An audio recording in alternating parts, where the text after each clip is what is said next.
It started like any other evening at Joe's small auto repair shop on the edge of town. The mechanic, known for his quiet demeanor and unmatched skills, was just finishing up a routine job when trouble pulled up in the form of three thugs. They underestimated him from the start. A middle-aged man with grease-streaked hands and a calm voice didn't exactly scream threat, but they didn't know Joe's past. As the gang tried to intimidate him, demanding money and threatening violence, Joe's expression didn't change. He stayed calm, almost too calm, as if their threats were more of an inconvenience than a danger. What these thugs didn't realize was that Joe wasn't just a mechanic. He was a former elite soldier, a man trained to handle situations far deadlier than this one. What happened next would leave everyone, including Joe, questioning the true limits of his quiet strength. Joe glanced at the clock on the wall, its steady ticking a sharp contrast to the tension building in the room. The leader of the group, a wiry man with a cocky smirk, leaned against the counter, drumming his fingers as he laid out their demands.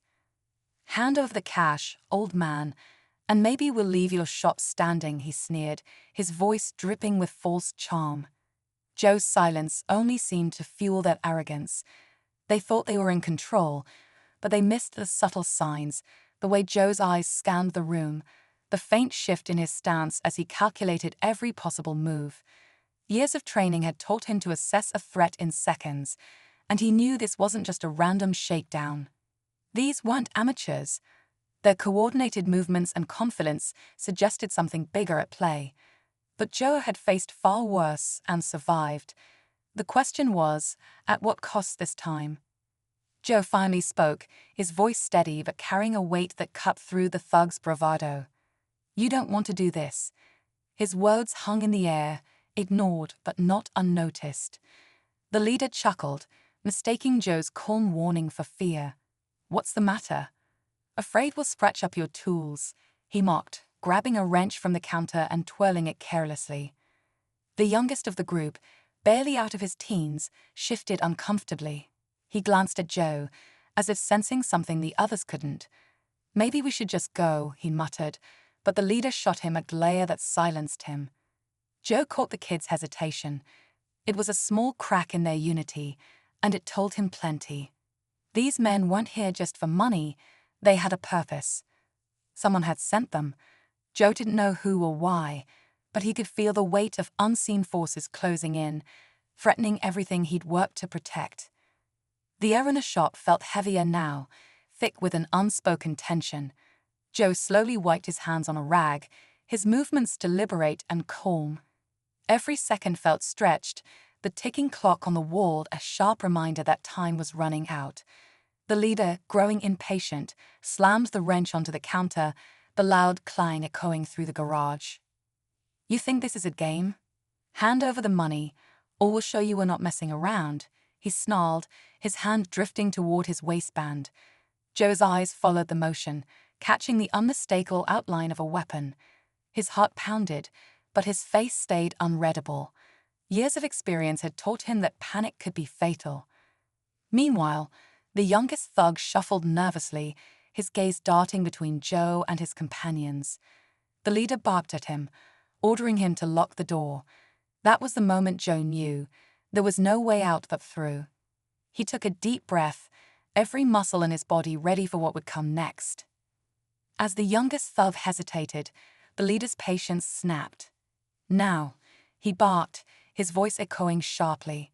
The kid moved toward the door, but his steps were slow, his unease growing with every second. Joe's eyes stayed on him, reading the doubt written across his face. There was something off about this whole encounter, something deeper than just a group of criminals out for quick cash. Then, the twist came. Through the faint hum of the shop's fluorescent lights, Joe heard the faint rumble of an engine approaching. He knew that sound too well. A tactical vehicle, heavy, deliberate. It wasn't local police, and it wasn't backup for the thugs. The leader heard it too, his cocky smirk faltering for the first time. Joe's stomach tightened. Whoever was in that vehicle wasn't here to save him, and judging by the look on the leader's face, they weren't his allies either. The stakes had just skyrocketed. The vehicle came to a halt just outside the shop, its headlights cutting through the dim interior. The leader stiffened, his bravado crumbling as he realized he wasn't in control anymore. Joe kept his stance calm, but his mind raced. Whoever was out there, they'd just thrown an unpredictable element into an already dangerous situation. The shop door creaked open, and a tall figure stepped inside, clad in tactical gear. "Enough," the man said, his voice cold and commanding. The leader's face turned pale. This wasn't part of his plan. The man's gaze shifted to Joe. "You're harder to find than I thought," he said, a knowing edge in his tone.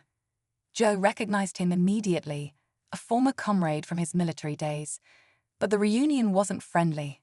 "They're not here for money," Joe realized aloud. The thugs had been a distraction, pawns in a bigger game. The true target had been Joe all along. Joe took a slow step forward, his voice calm but firm. "What do you want?" he asked, locking eyes with the man who had once been an ally.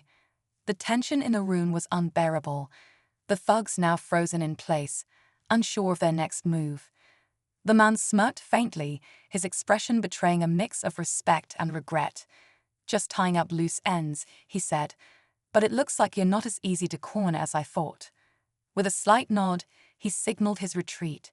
The thugs, confused but obedient, shuffled out of the shop and into the night. The sound of the vehicle faded, leaving Joe standing alone in the quiet garage. As the adrenaline subsided, Joe exhaled deeply.